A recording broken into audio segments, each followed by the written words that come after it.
Hi, I'm Charlie Albone, resident garden expert for Still Australia, and I'm here at the magnificent Royal Botanic Gardens in Cranbourne, Victoria, where the professionals are going to be taking me through their autumn reboot process. Let's check it out.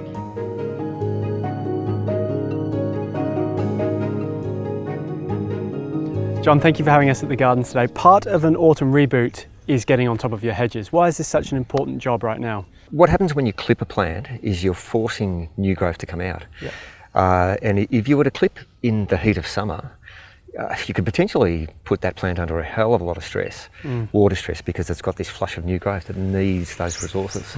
So in autumn, when the conditions are a bit more gentle, more warmth and still warmth in the soil, more moisture availability, and there's still some sap flow, it's just a really nice time for clipping, because It's a bit of a safety net. Yeah, it's not putting the plant under so much stress, but you're still going to get a flush of growth and a response to that clipping. Right.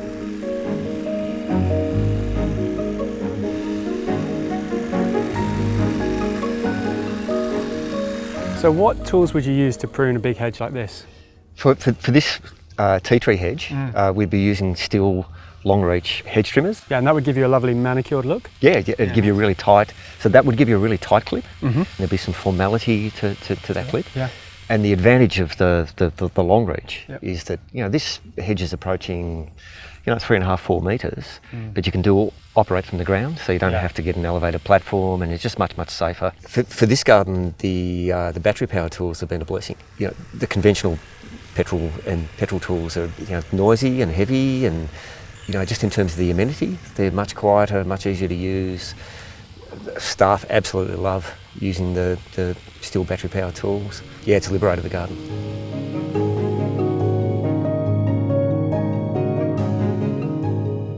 This is a manicured look, but over here we've got a much more naturalistic feel to this sort of mass planting of hedging. Yeah, and this is a garden which is telling the story of the Gondwana. It's like a rainforest garden. Yes.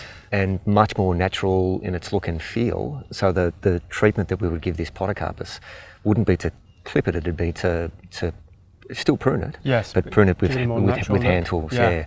The idea with naturalistic pruning is that if you walk away after you've pruned it, it doesn't look like it's pruned. Yes. And would you prune that with secateurs? So I can see this is a point where it's previously been pruned, and then you can see it's kind of shot out and got a lot more foliage on it. Yeah, exactly. This might be pruned and retaining the same height, more or less, but yeah, the idea would be to come in and to prune to some of that new growth, which plants will often tell you where to prune to. Yes. And you can see here that we've got obviously some strong growth, and if you prune to that, you'd get a fantastic response. Nice flush, yeah.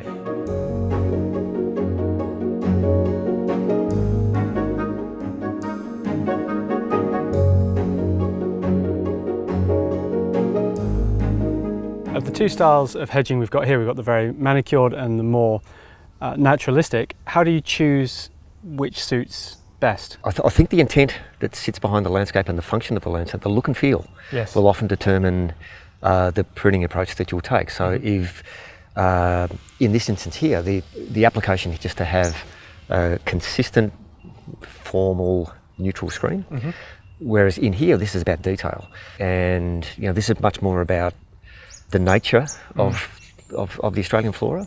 So it's a naturalistic landscape. Yes. So by default, clipped form in here would look a bit odd. Yes. And how do you pick a plant for each application?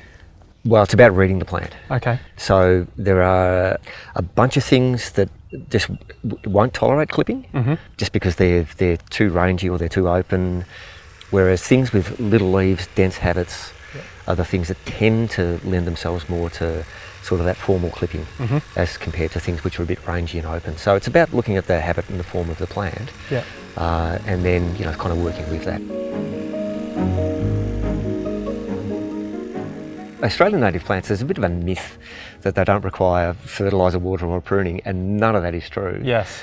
I mean, they'll survive, but they'll do much better if you give them the things they want. Yeah, right? Of course, yeah. And with Australian plants, a lot of inland plants, if they don't become pruned, they get sort of big and long and leggy and sort of lose that ornamental appeal. Yes. Perhaps a really important point to consider is understanding the flowering time of any plant that you're going to be clipping or hedging. particularly plants that flower on first year growth. Yes. If that growth gets continually clipped off, essentially what you're doing is removing the flowering potential of that plant. Right. So understanding flowering times, when to prune and when not to prune, based on flowering, that'd be a tip. And think outside the box. There's plenty of Australian natives that can do the job. Indeed, yeah.